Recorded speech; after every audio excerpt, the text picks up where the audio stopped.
Welcome to this week's Message in a Minute.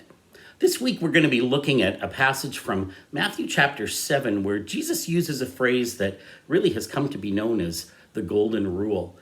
Now, the interesting thing about the Golden Rule is that it's probably one of the oldest recorded proverbs that humanity has. In fact, we first find it mentioned all the way back in the Old Testament book of Leviticus chapter 19. I'd also be interested to know that variations of this can be found really all the way down through history in all different kinds of cultures.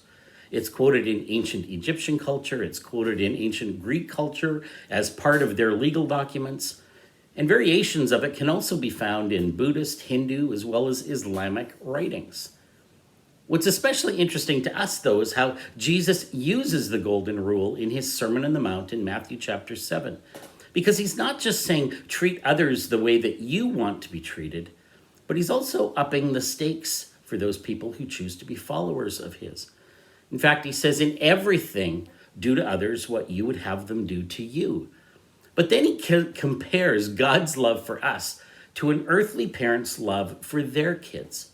In fact, he says this, he says, which of you, if your son asks for bread, will give him a stone? Or if he asks for a fish, will give him a snake? If you then know how to give good gifts to your children, how much more will your Father in heaven give good gifts to those who ask him?